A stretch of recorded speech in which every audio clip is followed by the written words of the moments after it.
입니다. KBS 대한민국 중심 채널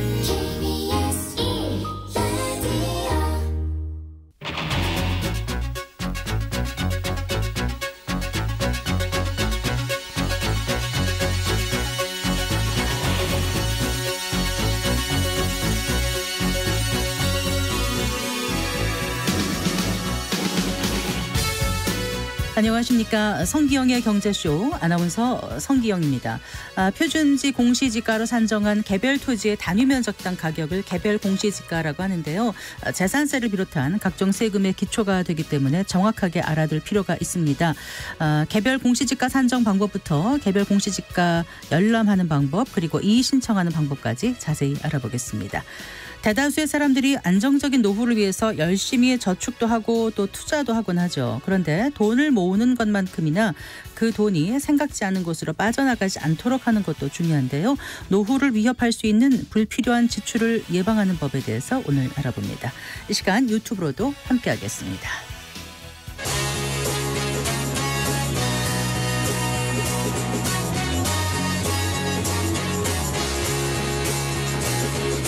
경제 시야를 넓혀드립니다. 투자의 지름길을 안내합니다. 돈 되는 정보를 발견하는 시간. KBS 1라디오 경제쇼.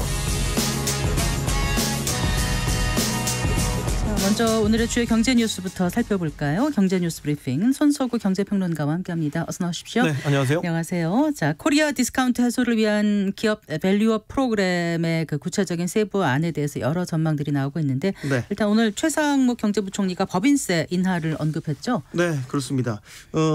어쨌든 주주환원 확대에 기업들이 적극적으로 참여를 하도록 하겠다는 게 이제 기업 밸류업 프로그램의 골자인데요. 네. 이를 위해서는 사실 이제 기업들이 움직일 수 있도록 세제적인 지원을 좀 해줘야 된다 이런 이야기들이 많이 있었거든요.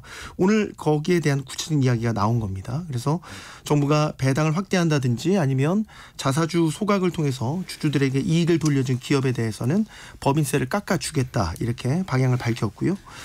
구체적인 방법으로는 주주에게 돌려주는 환원액 중에서 일정 부분을 세액 공제를 해줘서 법인세 과표를 낮춰주는 방식이 유력한 것으로 전해지고 있습니다. 네. 또 한 가지는 배당을 늘린 기업 주식을 들고 있는 주주에 대해서도 배당 소득세도 경감해 준다는 방침을 역시 밝혔습니다. 네, 그렇군요.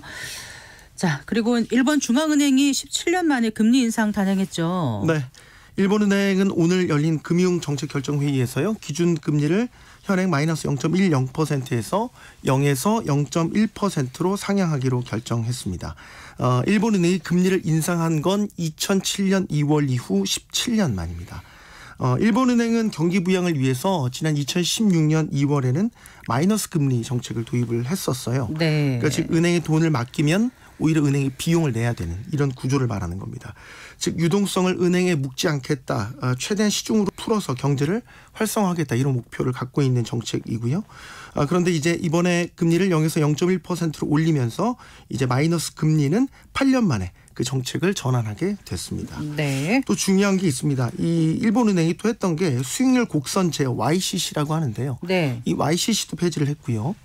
그 외에 또 이제 상장지수 펀드 ETF나 부동산 투자 신탁 매입도 중단하기로 했습니다. 네. 먼저 이 수익률 곡선 제어 YCC를 보면 이겁니다. 장단기 금리를 시장의 수급에 따라서 자연스럽게 금리가 옮겨가도록 맡기지 않고요. 네. 일정 구간의 그 변동폭을 설정을 해서 이 범위에서 벗어나지 않도록 하는 정책입니다. 그래서 네. 일본은행은 이제 국채를 대량 매입하는 정책으로 이 수익률 곡선 제어 정책을 지난 2016년 9월에 도입을 했었고요. 네. 이번에 그 YCC 정책 역시도 폐지하기로 한 거고요. 그밖에 이제 ETF나 뭐 부동산 투자 신탁 매입 역시 자국 금융시장 활성화를 위해서 일본은행이 자국 기업의 주식이라든지 부동산 상품의 매수 주체로 나선 것이다 이렇게 볼 수 있겠죠. 네. ETF의 경우에는 지금 일본은행이 보유하고 있는 규모만 544조 원에 달합니다. 이것도 네. 이제 매입을 중단하기로 결정한 겁니다. 자, 이렇게 일본은행의 대대적인 통화정책 변화 어떻게 해석해야 되나요? 일본 경제가 일단은 마이너스 금리 정책을 끝낼 정도로 경기 자체가 상승 국면에 있다 이렇게 볼 수 있겠는데요. 일본은행의 이날 결정을 보면 그동안 이제 마이너스 금리 정책의 주된 그 배경으로 했던 게 물가가 하나 있고요. 임금 네. 상승이 있습니다. 근데 이제 물가 상승과 함께 임금 상승의 선순환이 확인이 됐기 때문에 일본은행이 이번에 정책 전환을 한 것이고요. 물가를 먼저 보면 일본은행이 물가 상승을 목표치로 제시한 게 2%인데 지난해 3.1%까지 올랐습니다. 그래서 1982년 이후 최대치를 기록한 것이고요. 임금 인상률 역시 원래 일본 기업이 전통적으로 임금 인상이 되게 보수적입니다. 네. 그런데 올해 그 노조를 통해서 집계한 결과를 보면 이제 임금 인상률이 5%대를 웃돌면서 이 역시 33년 만에 최대치를 기록을 한 거죠. 그래서 일본은행 내에서는 이런 수치를 근거로 해서 이제 금융 정책을 변경할 요건이 갖춰졌다, 이런 견해가 좀 확산을 했고요. 네. 그럼 이제 이게 앞으로 어떤 그 세계 금융시장에 영향을 미칠 것이냐, 이걸 좀 봐야 되는데, 어쨌든 일본은행의 통화 정책의 전환으로 미칠 영향은 상당할 것으로 예상이 됩니다. 우선 엔화 가치가 강세로 돌아설 가능성이 크고요. 이는 결국 우리 주식시장에도 영향이 있지만 우리 수출 기업들과의 가격 경쟁력에도 직접적인 영향을 미칠 수 있다, 이렇게 볼 수 있고요. 네. 그동안 또 일본의 그 저금리를 등에 업고 세계 자산 시장 곳곳에 그 투자가 됐던 엔화가 이제는 금리가 올라가게 됐으니까 반대로 이제 대거 자금 이동을 하게 되는, 그래서 이걸 우리는 또 앵캐리 트레이드 청산이라고도 하는데, 네. 이런 것들이 또 장기적으로 보면 나타날 가능성도 있겠습니다. 네. 자, 유가 얘기 잠깐 좀 해볼까요? 네. 국제 유가 오름세가 좀 심상치 않은 것 같아요. 네. 미국 상업거래소에서 서부 텍사스산 원유 WTI 4월 인도분 선물이요, 배럴당 82.72달러 이렇게 기록을 했습니다. 네. 전날 종가 대비 1.68달러 2% 넘게 상승한 거고요. 4개월여 만에 최고치로 오른 겁니다. 최근에 이제 흐름을 보면 국제유가가 꾸준히 오르고 있습니다. 큰 이유를 보면 일단 석유 수출국 기구 오펙 플러스 회원국들이 감산 합의를 이행하는 차원에서 하나 둘씩 원유 수출을 속속 줄이고 있습니다. 그래서 네. 전반적인 공급 제한 우려가 커지고 있고요. 이게 유가를 밀어올리는 원인이고요. 또 하나 단기적인 변수도 지난 주말에 발생을 했는데, 주말 동안에 러시아 정유 시설을 타깃으로 한 우크라이나의 드론 공격이 발생을 했었습니다. 이것도 단기적인 변수로 유가 상승을 좀 부추겼고요. 네. 더 구조적인 거는 중국입니다. 지금 세계에서 가장 많은 원유를 소비하는 나라가 중국인데요. 중국의 지난 1월, 2월 산업 생산 수치를 보면 전문가 예상치를 크게 웃돌았습니다. 결국 중국의 경기 회복 기대감이 커지고 있다는 것도 네. 유가를 자극하고 있습니다. 네. 국내 휘발유 값도 좀 오르는 추세죠, 계속. 네, 이번 주까지 그 국내 주유소 휘발유 판매 가격은 7주 연속 상승세를 나타냈습니다. 휘발유 값이 가장 이제 비싼 지역은 서울이 되겠죠. 네. 리터당 1,700원을 훌쩍 넘은 상태가 되겠고요. 국내 휘발유 가격은 국제유가 1, 2주간의 시차를 두고 반영되기 때문에 전반적으로 보면 오르는 추세가 당분간 이어질 것으로 보입니다. 최근 소비자 물가 상승률이 3%대로 올라서면서 정부가 물가 안정에 총력을 기울이고 있고, 또 물가 안정 방안의 일환으로 유류세 인하를 4월 이후에도 추가적으로 연장하는 방안까지 검토하고 있습니다. 네. 자, 오늘 윤석열 대통령이 의대 증원에 대해서 강행 의지를 밝혔어요. 네. 네. 윤석열 대통령이 이제 오늘 국무회의에서 모두 발언을 통해서요, 의료개혁은 국민의 명령이다, 이렇게 강조를 하면서 최근 이제 의대 증원을 둘러싼 의협계와의 갈등에도 정면 돌파하겠다, 이런 뜻을 밝혔습니다. 의사 면허를 국민을 위협하고 불안하게 만드는 수단으로 사용해서는 안 된다. 의사로서 스승으로서 본분을 지키지 못하고 있어 정말 안타깝다라고 말을 하면서 결국 의료 현장을 떠난 의사들과 또 집단 사직을 결의한 의대 교수들을 향한 비판으로 해석이 됐고요. 실제 이제 윤 대통령이 이날 한 28분가량 이어진 국무회의 발언 중에서 18분 정도를 의료개혁 부분에 할애했을 정도로 의료개혁에 대한 강한 의지를 드러냈습니다. 증원을 늦출수록 결국 피해가 국민에게 돌아가고 2,000명 정원 증원에 대해서도 구체적인 통계 수치를 제시하면서 당위성을 강조하면서 물러서지 않겠다, 이런 뜻을 강조했습니다. 네. 이런 가운데 집단 반발 움직임에 개원이들까지 동참할 조짐을 보인다면서요. 네, 이게 대한개원의협회가 이제 정부의 의대 증원에 반발하는 전공이나 교수들의 집단 행동에 동참해서 야간이나 주말 진료를 줄이는 즉 준법 진료를 고민하겠다, 이런 뜻을 밝히면서 집단 행동에 가세할 가능성을 내비친 거거든요. 근데 개원의협의회는 사실 대한의사협회 산하협의회입니다. 그래서 동네 병의원을 이제 개원해서 운영하는 의사들의 모임인데요. 이 전공의와 의대 교수들에 이어서 만약 개원의까지 집단 행동에 가세할 경우에는 의료 공백 사태가 정말로 심각해질 수 있겠죠.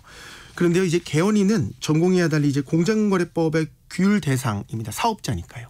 아, 네. 그래서 만약에 의협이나 개원의협의가 이 구성사업자인 개원이들에게 진료 시간을 단축해라, 휴업해라 이런 강요를 한다면 이게 공정거래법상 사업자단체 금지 행위로 처벌을 받을 수가 있고요. 과거에도 이런 조항을 적용해서 시정명령 같은 처분을 내린 바 있습니다. 그래서 공정위가 이번 사태를 모니터링을 하고 있고 향후 전개 양상을 살피면서 조사 여부를 결정하겠다 이런 뜻을 밝히기도 했습니다. 네. 잘 들었습니다. 고맙습니다. 네, 고맙습니다. 경제 뉴스 브리핑 손서구 경제평론가와 함께했습니다.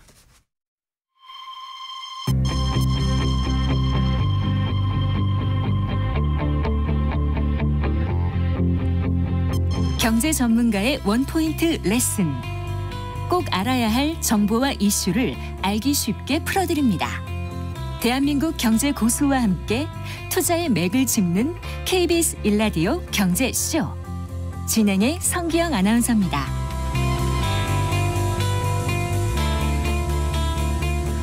성기영의 경제쇼 3월 27일 수요일에는 안수남 세무사와 함께하는 세금 무엇이든 물어보세요 코너가 열립니다. 세금과 관련해서 궁금한 내용 있으신 분들은 성기영의 경제쇼 홈페이지 청취자 게시판에 질문 남겨주시거나 샵 9730으로 상담 내용 문자 보내주시기 바랍니다. 짧은 문자 50원, 긴 문자는 100원, 어플리케이션 콩은 무료입니다. 오늘부터 2024년 개별 공시지가 열람이 시작됩니다.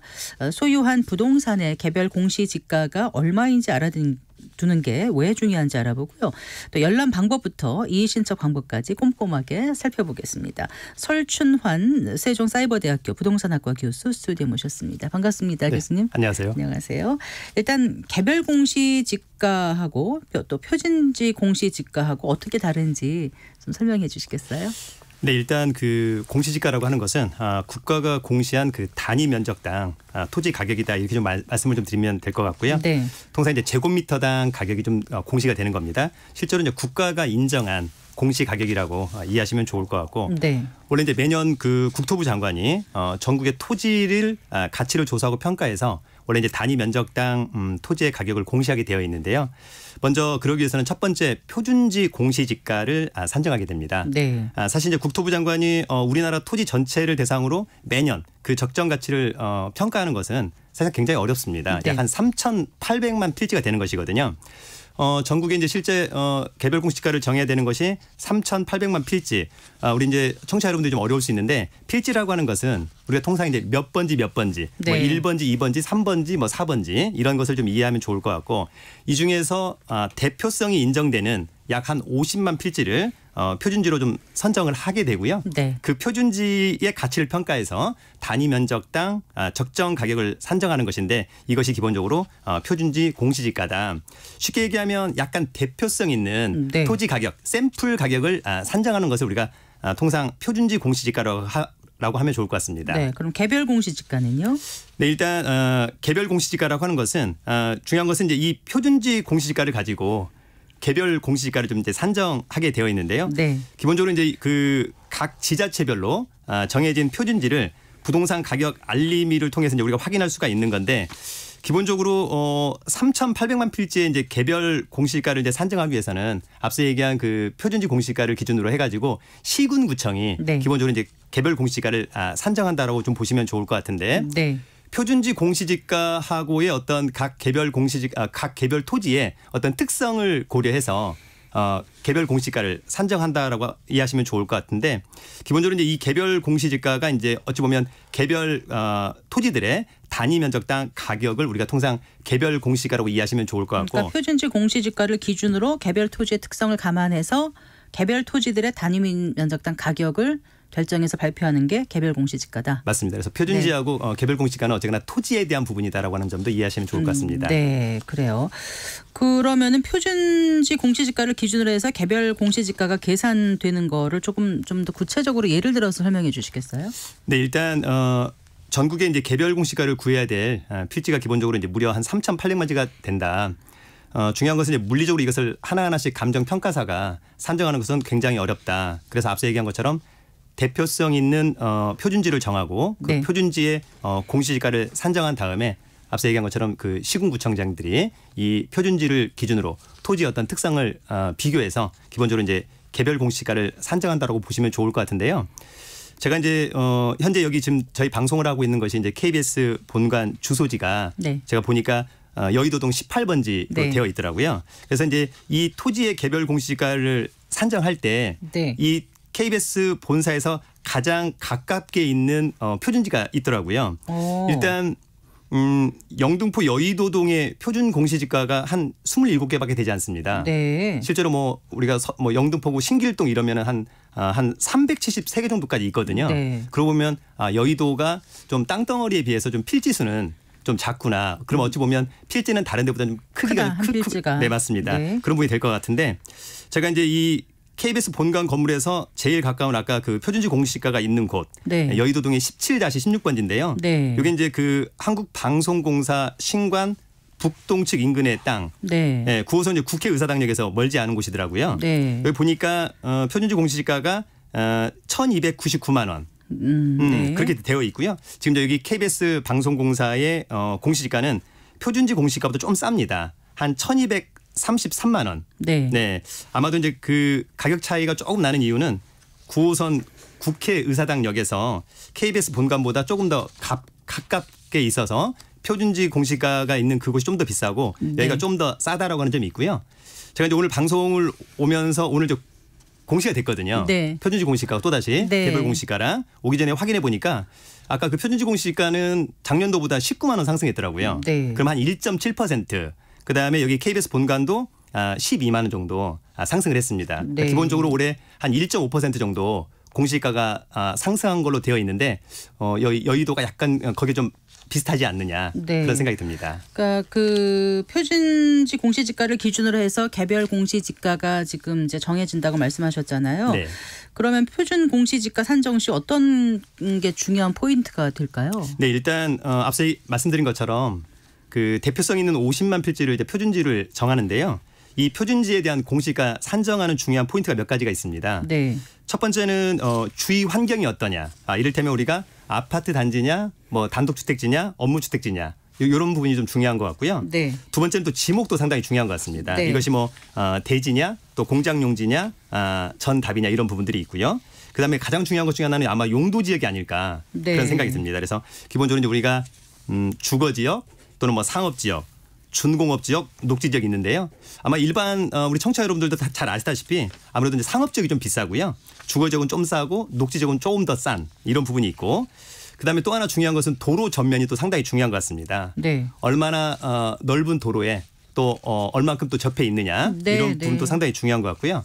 그다음에 이제 형상도 상당히 중요한 것 같습니다. 땅의 모양이 어떻게 생겼느냐라고 하는 점. 예. 그다음에 이제 고저도 또 상당히 중요한 것 같습니다. 네. 평지냐 저지냐 뭐 이를테면 완경사냐 급경사냐 이런 전체적인 부분을 감안해서 표준지 공시지가가 산정이 된다라고 보시면 좋을 것 같습니다. 네. 그러니까 표준지 공시지가를 기준으로 해서 개별 공시지가가 정해지는 건데 지금은 이건 지가는 땅값이잖아요. 네, 맞습니다. 땅값에 영향을 미치는 걸 지금 쭉 말씀해 주셨는데 네. 어떤 건물이 있을 때는 땅도 점유하고 있고 그 위에 건물이 있으니까 네. 토지와 건물의 공시가격이 따로 매겨지는 건가요? 같이 매겨지는 건가요? 아닙니다. 이제 원래는 이제 개별 공시지가는 네. 언제나 이제 개별 공시지가가 별도로 다 있는 것이고요. 네. 다만 이제 단독주택이나 공동주택이 있는 경우에는 네. 이를테면 표준 개별 단독주택이라고 하는 게 있고 네. 또 이제 그냥 공동주택 공시가격이라고 하는 게 있죠. 네. 그래서 이제 통상 단독 다가구주택 같은 경우에는 개별 공시가 땅값 별도로 있지만 네. 건물과 함께하는 이를테면 개별 단독주택이라고 하는 것이 또 별도로 있습니다. 그래서 오늘 발표된 거는 네. 표준지 공시지가가 발표가 됐다면 같이 발표됐습니다. 같이 네, 공시 발표됐어요. 개별 공시가들도 그럼 전부 다. 제가 헷갈려서 그런데 그러면 네. 개별 공시지가는 보통 개인이 만약에 아파트에 살고 있는 사람이 많다 그러면 개별 네. 공시지가만 보면 되는 건가요? 아니죠. 아파트를 만약 갖고 있다면 네. 아파트 있는 분들은 공동주택 공시가격만 보면 되는 것이죠. 그럼 오늘 나온 걸 보는 이유는 왜 봐야 되는 거예요? 이를테면 이제 제가 만약에 네. 이를테면 아파트 갖고 있는 사람들은 공동주택 공시가격을 봐서 네. 너무 이것이 과하다. 네. 좀 내려달라 이렇게 할 수 있을 것 같고요. 만약에 단독 다가구 주택을 갖고 있는 분들은 기본적으로는 표준 개별 표준 단독주택이 있고 이를테면 개별 단독주택이 있는데 그 가격도 다 나옵니다. 또 하나는 공시지가도 또 별도로 나옵니다. 그래서 이 세 가지를 다 봐야 되겠죠. 그럼 그게 다 같은 날에 나오는 건 아니죠, 교수님? 오늘 다 같이 네, 나온 다 거예요. 발표됐습니다. 네, 알겠습니다. 네. 네, 알겠습니다. 네. 자, 어쨌거나 지금 공시 가격이라는 게 결국 부동산 세금에 영향을 미치잖아요. 네네. 대표적인 사례들을 좀 짚어주시겠어요?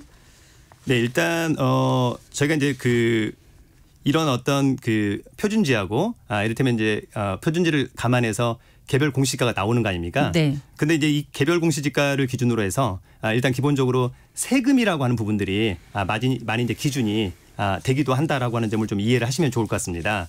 그래서 이제 기본적으로는 우리가 이제 뭐 재산세라든지 네. 또는 뭐 상속세, 증여세라든지 이런 모든 것들에 또 기준이 되고 있기도 하다라고 하는 점을 좀 이해를 좀 하시면 좋을 것 같습니다. 예를 들어서 좀 설명을 해주신다면은요. 지금 이제 저희가 이제 이를테면 개별 공시지가 이런 부분들은 실제로 우리가 뭐 세금과 같은 경우에서 이를테면 뭐 국세, 네. 양도세의 기준이 된다라든지 또는 뭐 증여세, 상속세의 어떤 가액을 산정하는데 기준이 되는 겁니다. 이를테면 우리가 증여세라든지 상속세 같은 경우에는 증여를 해줄 때 또 상속을 할 때 매매 가격이라고 하는 게 없는 거지 않습니까? 네. 그래서 이제 그럴 때 기준이 되는 가격이 이제 이를테면 이런 공시 가격이 기준이 된다라고 좀 이해를 하시면 좋을 것 같고 또 하나는 이제 저희가 뭐 재산세 같은 경우에도 실제로 이제 이런 것들이 이제 기준이 될 것 같고요.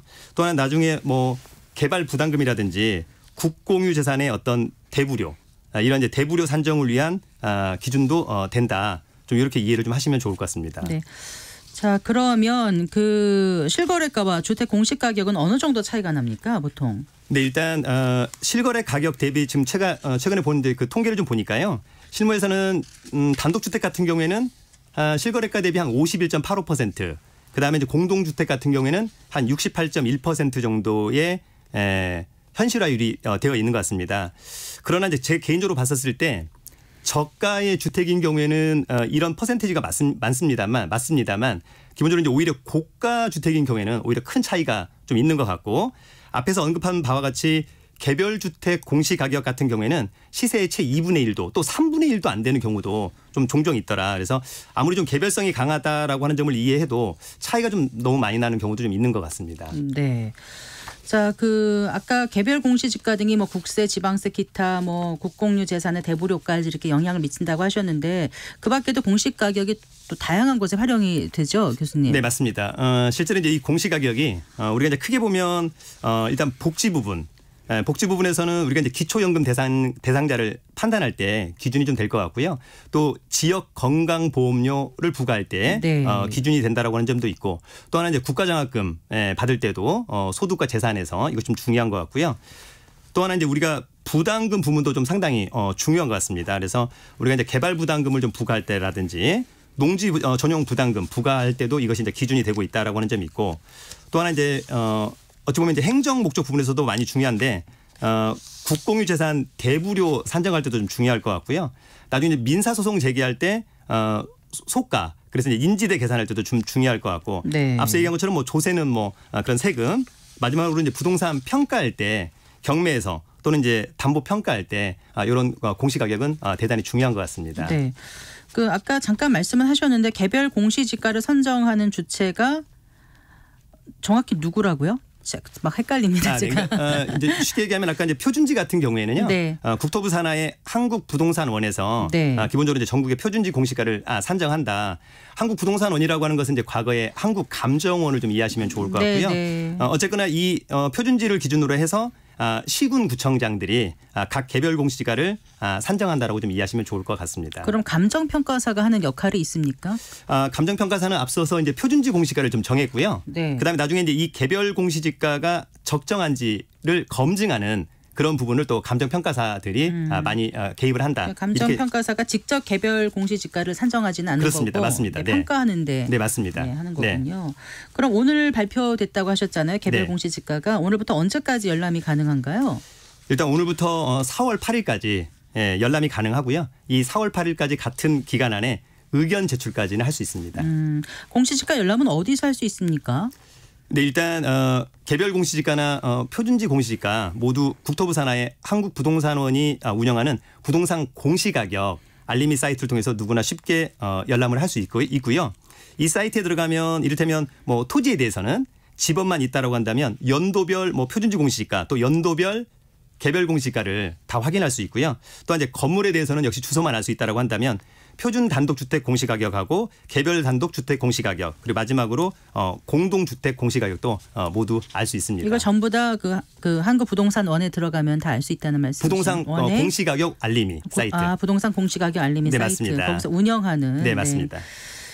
지금 말씀하신 대로 이 부동산 공시가격 알림위에서는 토지 뭐 아파트 뭐 단독주택의 공시가격을 알 수 있는 거잖아요. 네. 그런데 그 요즘 주거용 오피스텔에 거주하시는 분들도 꽤 계시지 않습니까? 네, 맞습니다. 그런데 오피스텔이나 이런 분 사시는 분들은 어디서 열람해야 될지 모르겠다 이러시더라고요. 네. 어떻게 하면 됩니까? 그러니까 이제 원칙적으로 이 오피스텔이나 상업용 건물에 대해서는 원칙적으로 이제 이런 아까 부동산 공시가격 알림이처럼 특별한 이제 공시가격이라고 하는 것이 원래 딱 정해져 있는 것은 아니었는데 기본적으로 이제 이 비주거용 부동산들도 공시가격하고 좀 비슷한 기준시가를 확인할 수가 있습니다. 네.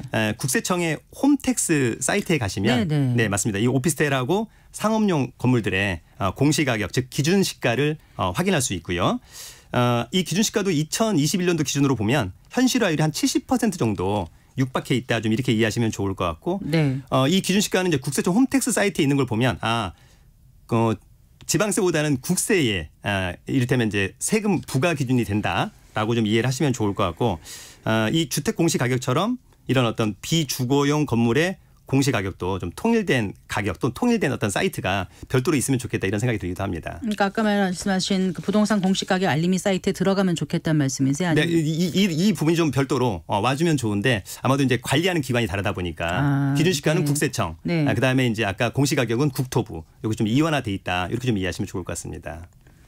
막 헷갈려요 제가. 네. 지금 오피스텔이나 상업용 건물 공시지가는 어쨌든 국세청 홈택스 홈택스에 사이트에서. 들어가서 맞습니다. 조회로 들어가서 쭉 네. 밑으로 내려가서 보면 확인하실 수 기준시가 있다는 확인할 수 있습니다. 말씀이시죠. 네. 자, 공시지가가 이제 예상보다 높게 나오면 이게 좀 불리한 분들도 계실 것 같고 네. 그럼 어떻게 정정할 수 있을까요? 그 뭐 이의 신청이 있고 의견 제출이 있다고 들었는데요. 네, 맞습니다. 일단 오늘 지금 이제 부동산 공시가격 알림이 사이트에 가면 오늘 이제 공시된 모든 그 공시가를 확인할 수 있는데요.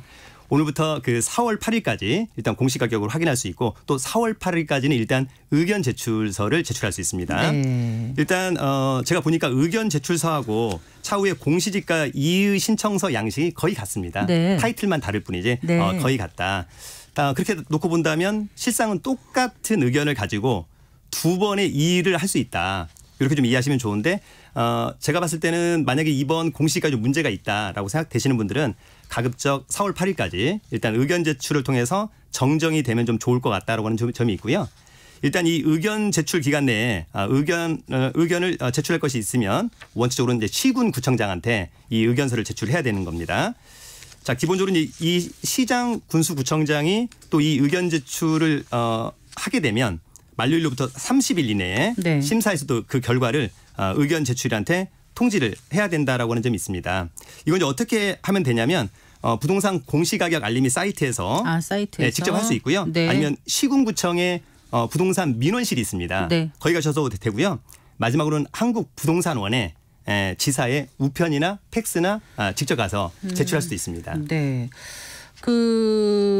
어떻습니까? 대부분 높은 게 문제가 되나요? 아니면 낮아도 문제가 되나요? 어떻습니까? 네, 일단 기본적으로 이제 대부분 높은 게 문제다. 좀 이렇게 좀 이해하시면 좋은데 기본적으로 이제 이게 높다라고 보면은 세금 등의 여러 가지 문제가 좀 직접적으로 연결되다 보니까 특히 이제 작년도에 뭐 제주도라든지 네. 대전 또 강원도 이런 데 보면 공시지가가 한 26만 원 나왔다가 좀 깎아달라고 해서 한 24만 5천 원 이렇게 깎는 경우들도 종종 있다. 네. 근데 또 어떤 사람들은 오히려 너무 낮다. 올려달라 이런 경우가 있는데요.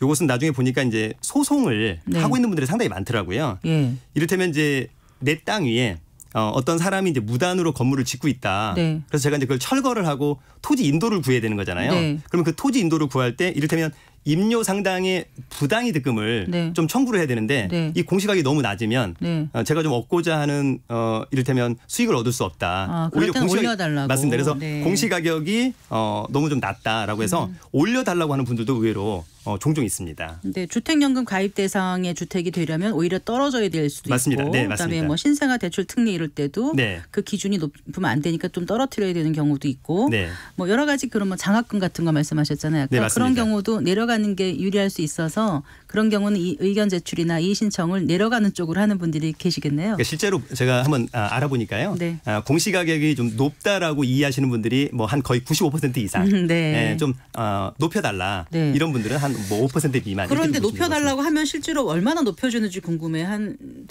몇 퍼센트 안 될 것 같은데 받아들여주는 게. 제가 지금 한 케이스를 최근에 본 거 좀 한 10건 정도로 보고 왔는데요.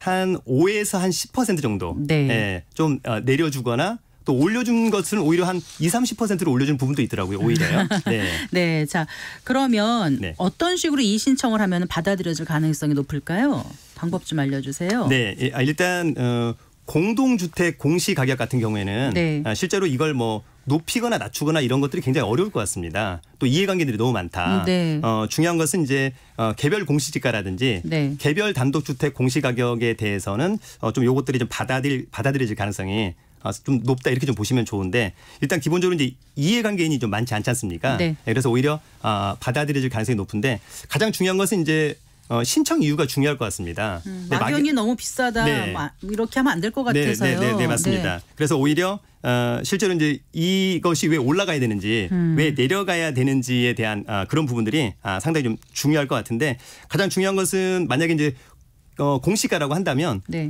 토지에 대한 어떤 디테일, 스펙이 또 상당히 중요할 것 같습니다. 우리는 표준지 공시가 대비 어찌 보면 토지 모양이 좀 나쁘다, 방향이 나쁘다. 이게 너무 좀 웃긴 게요. 오히려 이제 이의를 해서 가격을 낮춰야 되다 보니까 우리 땅이 좋지 않다라고 이렇게 설명을 해야 되는 땅을 것들이 나쁘게 얘기해야 되는 맞습니다. 거예요? 오히려 이제 그런 부분들이 그럼에도 불구하고 좀 구체적으로 들어와야 된다라고 하는 부분들이 상당히 좀 중요한 것 같습니다. 어쨌든 가급적 구체적으로 기재를 해야 받아들여질 가능성이 높다 이런 말씀이셨고요. 네, 맞습니다. 네, 그래요. 그 공시가격제도 좀 개선할 부분이 있다고 현장에서 느끼시는지요, 교수님? 네, 실제로 이 공시가격이 너무 낮은 현실화율이 상당히 좀 문제가 있다. 이런 부분이 좀 있어서 기본적으로 이제 공시가격 산정에 대한 어떤 정확성 또는 이제 객관성, 투명성 등의 좀 문제가 개선이 좀 되기를 좀 바라고요. 실제로 저는 이제 표준지 아까 50만 필지를 하는 건데 오히려 그런 부분들 좀 더 확대를 좀 해야 되지 않느냐 그런 생각이 좀 있습니다. 네, 알겠습니다. 말씀 잘 들었습니다. 고맙습니다. 네, 감사합니다. 네, 설춘환 세종사이버대학 부동산학과 교수와 얘기 나눠봤습니다.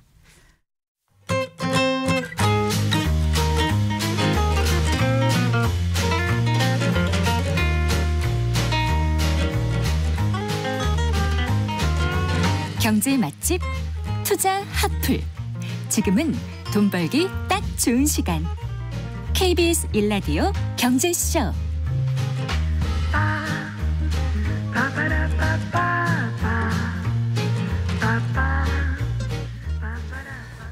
네, 4시 37분입니다. 100세 시대의 행복한 노년을 위해서 건강과 노후 대비가 무엇보다 중요한데요.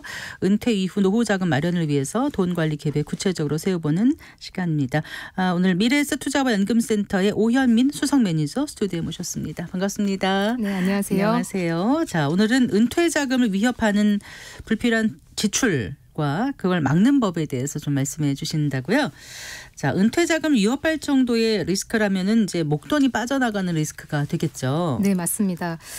과거에 저희 미래에셋 투자연금센터에서 은퇴 생활을 위협할 수 있는 5대 리스크에 대해서 한번 리포트를 낸 적이 있었는데요. 네. 그 5가지가 어떤 것이었냐면요. 중대질병, 황혼 이혼, 창업 실패, 성인 자녀 그리고 금융 사기 이렇게 5가지를 다루었던 적이 있었습니다. 네, 네. 근데 제가 최근에 그 주말에 이렇게 넷플릭스 같은 거를 보면서 익스플레인 돈을 해설하다라는 이제 미국 다큐멘터리를 보게 되었어요. 그런 거 예. 보시는군요. 네, 근데 보다 네. 보니까 이제 거기 이제 은퇴에 대한 내용이 있기도 하고 또 보니까 은퇴를 위협하는 재무적인 리스크에 대한 이야기를 다루고 있어서 보니까 이제 미국인들과 우리나라 사람들이 이제 고민하는 부분이 좀 이렇게 비슷하고 하구나 이런 부분을 많이 발견해서 네. 그래서 제가 오늘은 이 다큐에 담겨 있었던 어떤 그 은퇴 자금을 위협할 수 있는 리스크 이런 이야기를 좀 준비를 해봤는데요. 네 가지 이야기 드리려고 합니다. 하나는 금융사기고요. 신용거래, 학자금 대출 그리고 도박에 대해 말씀드리고요. 끝으로 은퇴자금 모으기에 필요한 어떤 중요한 장치에 대해서도 한번 말씀드려보겠습니다. 네. 자, 네 가지를 지금 말씀해 주셨어요. 자, 첫 번째가 금융사기라고요. 네. 금융사기는 사실 아주 오래 전부터 존재했던 거이긴 한데요. 이제 이게 인간이 부자가 되고 싶은 욕망을 이제 건드리기 때문에 이제 오래 옛날부터 있었지만 이제 근본적인 수법은 이제 뭐 변하지 않는 것 같아요. 네. 제가 좀 역사적으로 유명한 어떤 옛날 사례를 하나 좀 들려드릴까 하는데요. 200년 전에 있었던 일입니다. 네. 영국의 이제 포야이스 사기라고 하는데요. 1821년에 영국에 그레거 맥그리거라는 이제 탐험가가 있었습니다. 네. 이 탐험가가 본인이 이제 탐험을 하면서 포야이스라는 왕국을 발견을 했는데 네. 여기가 순금 덩어리가 넘치는 지상 낙원이다라고 영국 사람들한테 막 홍보를 한 거예요. 네. 그래서 여기 땅을 사라. 땅을 사면 부자가 된다. 이런 기회를 놓치지 말라라고 이제 홍보를 막 한 겁니다. 그런데 이렇게 들으면은 안 할 것 같잖아요. 근데 영국 사람들은 거기에 이제 넘어간 겁니다. 네. 넘어가서 땅을 사고 그리고 심지어는 여기에 이민을 갑니다. 이민을 가기까지 하는데요. 그런데 이거는 다 뻥이었습니다. 다 뻥이었었고요. 네. 그리고 이 맥그리거라는 사람은 그냥 사라졌습니다. 아. 이민을 갔던 사람들은 갔더니 그냥 다 아무것도 황무지였던 없는 거, 아무것도 없었던 데를 간 거고, 네, 사기를 친 그리고 사람은 사실은 잠적했다. 네, 잠적했다라는 겁니다. 네. 근데 이런 말도 안 되는 것 같은 일이 오늘날에도 반복이 되기는 합니다. 예. 요즘 이제 코인 시장이 좀 핫한데요. 혹시 원코인이라고 들어보셨는지 모르겠습니다. 근데 이게 전 세계 3대 암호화폐 사기 중에 하나로 꼽히는데요. 네, 이 원코인도 처음에 이제 생겨났었을 때 투자자들한테 이걸 삼으로 인해서 당신이 부자가 될 수 있다라고 이렇게 어마어마한 홍보를 합니다. 네. 홍보를 해서 처음에 이제 뉴욕과 뉴저지 지역에서 처음에 이제 큰 인기를 끌었다고 해요. 근데 다단계 방식으로 사람들을 모았다고 합니다. 그래서 내가 그 친구의 투자금을 유치를 하면은 그 투자금의 10%를 너한테 줄게. 이런 식으로 유치를 하고 그리고 돈을 빼고 싶은 사람이 있어. 그러면은 다른 사람의 투자금을 받아가지고 이 사람한테 돌려주는 전형적인 폰지 사기라고 하죠. 네. 그런 방식으로 해서 전 세계적으로 350만 명 투자자를 모았다고 하는데요. 알고 보니 코인 자체가 존재를 안 했습니다. 네. 코인 자체가 존재를 안 했고 우리나라에도 이제 피해자분들이 있으신 것 같더라고요. 그래서 이 피해 금액이 4조가 넘는다고 하는데 역시 창업자는 증발했고 아직도 안 잡혔다고 하더라고요. 네. 그래서 200년 전이나 지금이나 이제 우리가 이제 이런 속는 이유가 사기꾼이 쓰는 문구가 우리 심리를 이제 확 건드리는 게 있기 때문이라고 생각하는데요. 단시간에 부자로 만들어주겠다. 이 정보는 너한테만 주는 거다. 혹은 쉽게 떼돈 벌 수 있다. 또 이런 종류의 것인데 아무래도 이렇게 너무 좋은 조건을 제시하는 거면은 일단 의심부터 하고 봐야 할 것 같습니다. 그렇게 좋은 조건이 나에게 온다는 게 사실 거의 확률적으로는 없는 거로 생각을 하는 게 안전할 것 같은데 혹시 잘 속는 사람들의 특징 이런 게 있을까요? 사실 인간이 뇌가 원시 시대부터 이렇게 무리 생활을 해왔지 않습니까? 근데 그러다 보니까 타인을 기본적으로 신뢰하게 진화를 해왔다고 합니다. 근데 그럼에도 불구하고 이제 잘 속는 사람들이 그래도 뭔가 특징이 있지 않겠어라는 이런 연구를 해왔는데 근데 노인이 잘 속지 않아 이런 그런 일반적인 스테레오타입이 있긴 하잖아요. 그런데 사실은 이게 좀 무차별하다고 합니다. 그래서 나는 안 당한다. 이런 생각하시는 분들은 그런 분들이 바로 조심을 하셔야 되고 그리고 쉽고 빠르게 돈 버는 법은 세상에 없다. 만약 있다면은 대가가 따른다. 이런 생각을 좀 하시면 좋겠습니다. 아까 4가지 리스크 중에서 첫 번째 말씀해 주셨고 두 번째가 신용거래라고 하셨죠. 말씀해 주실까요? 그러니까 신용카드 사용에 대한 것인데요. 사실 현명하게 카드 혜택 잘 쓰시는 분들도 많잖아요. 그리고 어떤 그런 정보를 교류하는 사이트도 있다고 들었거든요. 근데 또 한편으로는 본인이 능력 이상으로 쓰시는 분들도 있는 것 같아요. 그래서 좀 지금 은행의 신용카드 대출금 연체율이 이제 계속 오르고 있고 이게 지금 2015년 이래 최고라고 그래서 좀 경각심을 가질 필요가 있을 것 같아서 좀 가져와 봤는데요. 근데 이게 보면은 개인의 책임만 있느냐 보면은 카드사가 우리가 좀 더 그 카드를 사용할 수 있는 그런 트릭을 쓰고 있다는 것도 조금 염두를 둬야 될 것 같아요. 우리 명세서 보시면은 최소 결제 금액 이라고 나오는 거 혹시 네. 보셨을까요? 네. 내가 100이라는 돈을 쓰면은 카드사가 청구서에 이제 이렇게 써 있습니다. 뭐 10만 내셔도 괜찮다. 나머지는 나눠서 천천히 내셔도 된다라고 하고 있는데 이게 바로 인간의 심리적인 편향을 이용한 것이라고 할 수 있습니다. 심리적 편향을 어떻게 이용한다는 거죠? 이게 그 기준점 편향, 앵커링 이펙트라고 하는 건데요. 네. 그 배가 이렇게 닻을 내리면은 그 닻을 기준으로 해서 이제 움직이게 되잖아요. 근데 비슷한 겁니다. 만일에 그냥 명세서에 100만 있으면은 100을 내야 돼라고 생각을 할 텐데 10이 필수였고 100은 나중에 해도 되는 거야. 그러니까 90은 나중에 해도 되는 거야. 라는 그런 인지가 딱 들어오는 순간에 사람이 그러면은 10만 내라고 이렇게 10을 기준으로 생각을 하게 된다라는 거예요. 네. 이렇게 되면서 이제 카드 빚이 쌓이기 쉬운 그런 구조가 생기는데 이제 뭐 리볼빙 서비스나 뭐 현금 서비스, 카드론 이런 것들이 사실은 그 금리가 훨씬 굉장히 높습니다. 높기 때문에 좀 한 번 빚이 생기면은 나중에 배보다 배꼽이 더 커지는 그런 상황이 될 수 있다라는 걸 좀 주의를 해야 될 것 같고요. 네. 그리고 또 이런 것도 있습니다. 내가 5만 원 이상을 신용카드 결제하면은 5% 깎아줄게요, 10% 깎아줄게요, 뭐 이런 프로모션들 많이 하잖아요. 네. 근데 그런 경우 보면은 원래 내가 살려고 했던 거는 3만 원인데, 근데 그 할인을 받으면은 왠지 좋을 것 같아서 2만 원을 더 쓰게 되는 그런 경우 꽤 그런 있어요. 경우 꽤 있습니다. 네. 네. 이게 뭐 필요한 걸 살 수 있기도 하지만 어쨌든 없던 지출을 하게 되는 거잖아요. 뭐 그런 것들, 이런 것들이 어떻게 보면은 그 카드 회사에서 쓰고 있는 일종의 뭐 트릭이라고 할 수도 있는데요. 그리고 카드 자체가 또 쓰기 쉬운 것도 있어요. 이게 그 심리학자들이 이제 실험을 해보니까 현금을 쓸 때는 굉장히 인간이 고통스러워하는데 카드를 쓰는 거는 별로 고통을 안 느낀다고 합니다. 그래요. 네. 그렇기 때문에 또 이런 부분 좀 한번 좀 인지를 해보시면 좋을 것 같습니다. 네. 그러니까 카드사가 쓰는 트릭에 넘어가지 말라 네. 이 말씀이신 거예요. 네. 어떻게 보면 뭐 좋은 서비스인데 이게 또 어떻게 보면은 나를 이제 꼬드기고 있는 거죠. 네.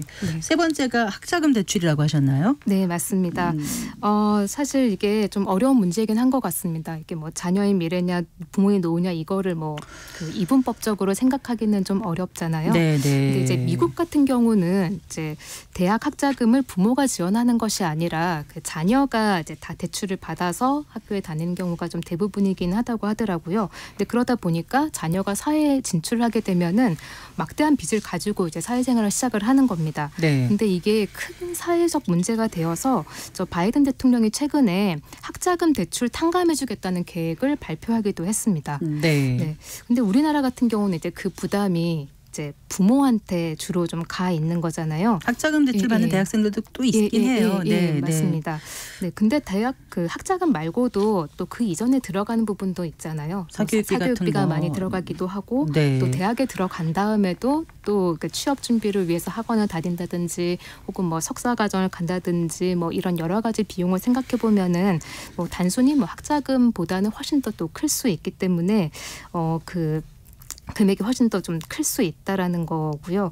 근데 이게 과연 그 교육비에 그 정도 지출하는 게 그만한 가치를 가질 것인가에 대해서 이제 고민이 좀 필요하다는 거죠. 게다가 요즘은 또 이제 AI가 요즘 또 대세이지 않습니까? 그렇기 때문에 교육 패러다임이 저는 변하는 시기라고 생각을 해서 이 교육을 받음으로써 이게 나중에 어떤 가치를 가질 수 있을 것인지에 대해서 저 개인적으로 뭐 연구라든지 부모와 자녀 간에도 좀 대화가 필요하지 않나 좀 이런 생각이 좀 듭니다. 부모의 노후를 완전히 빼앗아 가면서까지 자녀의 미래를 위해서 교육비를 투자해야 될지에 대한 고민이 많으신 것들 같더라고요. 네, 그건 참 어려운 문제입니다. 그리고 은퇴자금 위협하는 네 번째 리스크. 도박이라고 하셨는데, 이게 인생 역전에 대한 판타지는 누구나 좀 가지고 있잖아요. 이제 내가 노력하지 않아도 갑자기 이제 운에 의해서 돈벼락을 막 이렇게 받는 로또 맞았다는 사람들 기사 나오면 정말 부럽죠. 가끔씩 저런 운이 착하게 사서 저런 운이 오는 건가 이런 생각하면서 나도 한번 해볼까 이런 생각하시는 분들 많죠. 네, 맞습니다. 예. 근데 이게 좀 노력으로 해결되는 게 아니잖아요. 그래서 뭐 카지노의 슬롯 머신에 대해서 한번 좀 예를 들어보자면요. 기본적으로 이런 슬롯 머신은 설계가 되어 있기를 게임 참가자가 처음에 무조건 좀 딸 수 있게 되어 있다고 합니다. 좀 따다가 따면은 나 이거 좀 재능 있나? 나 좀 잘하네? 이러면서 판돈을 이렇게 막 올립니다. 올리면은 그러면 그때 이제 그 프로그래밍 되어 있기를 확 승률을 낮추는 거죠. 네. 그러면서 내 돈을 다 가져갑니다. 그러면 인간 심리가 아니 나 아까는 벌었었잖아. 라는 그런 과거 기억을 가지고 있기 때문에 네. 재도전을 합니다. 재도전을 하면서 그렇게 하면서 머무는 시간이 길어지고 이렇게 하면서 내 돈은 계속 빠져나가게 되는 좀 이런 그 사이클이 돌게 되는 건데요. 이게 그 인간이 뇌가 그 패턴을 찾는 경향이 있다고 해요. 네. 그러니까 내가 아까 이겼었으면은 지금도 이번에 또 이길 수 있지 않을까. 이게 반복될 수 있지 않을까라는 그런 기대감을 가진다고 합니다. 네.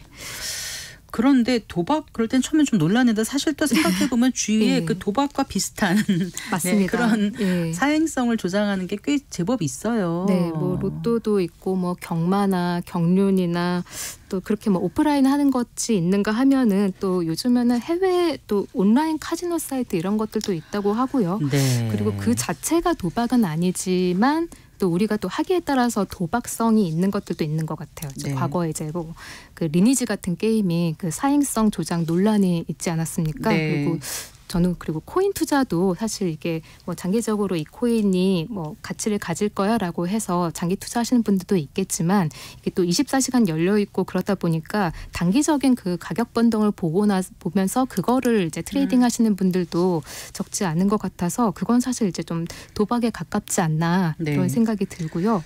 네, 그래요. 그리고 또 카지노에 오래 앉아 있으면은 이제 돈이 나가는 것처럼 네. 코인 역시도 그래요. 그런 빈번하게 거래를 하면은 코인 거래소가 돈을 번다. 이걸 좀 기억하시면 좋을 것 같습니다. 은퇴자금 위협할 수 있는 리스크를 지금 4가지로 분류해서 네. 말씀해 주셨는데 자 그러면은 금융사기, 신용거래, 학자금 대출, 도박 이 분야에서 리스크 관리를 어떻게 하는 게 좋을지 이 관리하면서 추가로 은퇴자금 준비는 어떤 방식으로 하면 좋을지 좀 말씀해 주세요. 네, 할 하시필드라고 하는 이 심리학자가 그 인간에 대해서 인간이 왜 은퇴자금 저축을 안 하느냐에 대해서 이제 연구를 했는데요. 네. 우리의 뇌는 이제 강제적인 장치가 있어야만 반응을 한다고 합니다. 그러니까 단순히 뭐 내 노후를 상상을 해서 뭐 저축하라 이런 게 아니라 네. 강제로 어떤 생생한 나의 노인이 된 모습을 이제 갖다가 딱 보여줘야 그래야 그 평소의 내 모습을 봤을 때에 비해서 나의 노후 모습을 봤었을 때 그런 장치가 있었을 때 사람들은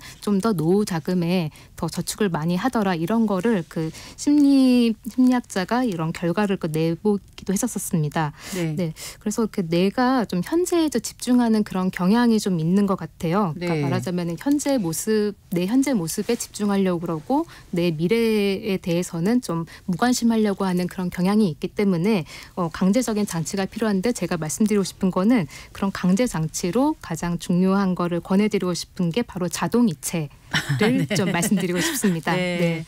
이 결론을 말씀드리기 위해서 굉장히 많이 돌아왔는데요. 네. 사실 뭐 국민연금, 퇴직연금 같은 경우에는 이제 강제로 이제 다 빠져나가잖아요. 그런데 개인연금 같은 경우에는 개인적으로 그렇게 하지 않으시는 분들 좀 많으신 것 같은데 네. 근데 여러분께서 저축액을 딱 정하시고 연금 저축이든 뭐 개인형 퇴직연금이든 뭐 비과세 연금 보험이든 개인적으로 준비하시는 연금 계좌에 자동이체를 꼭 거셨으면 좋겠습니다. 네. 자동이체 걸고 꾸준히 실천해 나가면 행복한 미래가 나를 기다리고 있다. 네, 잘 들었습니다. 고맙습니다. 네, 감사합니다. 오현민 미래에셋 투자와 연금센터 수석 매니저와 함께했습니다. 마칠 시간이에요. 성기영의 경제쇼 오늘 순서 여기까지입니다. 저는 아나운서 성기영이었습니다. 고맙습니다.